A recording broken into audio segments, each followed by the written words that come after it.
অনেকে বলে শিরকের গুনাহ মাফ হয় না। ভুল কথা। কে বলেছে শিরকের গুনাহ মাফ হয় না? সৃষ্টি জগতে এমন কোনো গুনাহ নাই যে গুনাহ মাফ হয় না। আল্লাহ বলেছেন ইন্নাল্লাহা ইয়াগফিরুয যুনুবা জামিআ, সকল গুনাহ আল্লাহ তাআলা মাফ করেন। হ্যাঁ, শিরকের গুনাহ মাফ হবে না তখন যদি কেউ শিরকের অপরাধ নিয়ে দুনিয়া থেকে যায়, তখন তার মাফ হবে না। কিন্তু দুনিয়াতে কেউ শিরক করেছে, এরপরে যদি আল্লাহর কাছে মাফ চায়, তওবা করে ফিরে আসে আর শিরকের দিকে না যায়, অবশ্যই আল্লাহ তাআলা মাফ করবেন। অর্থাৎ পৃথিবীতে এমন একটি গুনাহ নাই যেই গুনাহ ক্ষমার অযোগ্য।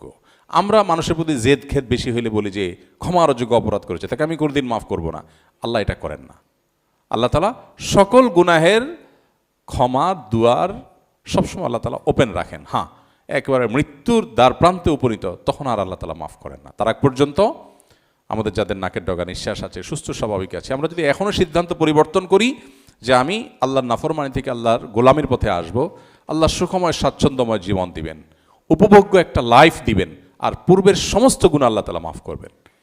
পৃথিবীর মানুষের সাথে মহান সৃষ্টিকর্তা আল্লাহর সিস্টেমের পার্থক্য এখানে যে আল্লাহর সিস্টেমে ক্ষমার দুয়ার সবসময় খোলা থাকে, আর মানুষ সাধারণত ক্ষমা করতে চায় না। বিধায় আপনি আল্লাহর কাছে পরিপূর্ণ আত্মবিশ্বাস নিয়ে ইবাদত করবেন যে আল্লাহ আপনাকে ক্ষমা করেছেন, ক্ষমা করছেন বা করবেন বলেই আল্লাহ আপনাকে তওবা করার তৌফিক দিয়েছেন। আল্লাহর প্রতি হোসনে জন বলে, এটাকে হোসনে জন বলা হয়।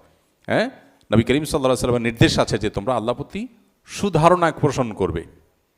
এবং আল্লাহ তাআলা বলেছেন হাদিসে কুদসিতে, আনা ইনদা যন্নি আবদি বি, বান্দা আমার প্রতি যেমন ধারণা করবে আমি তেমন আচরণ করব।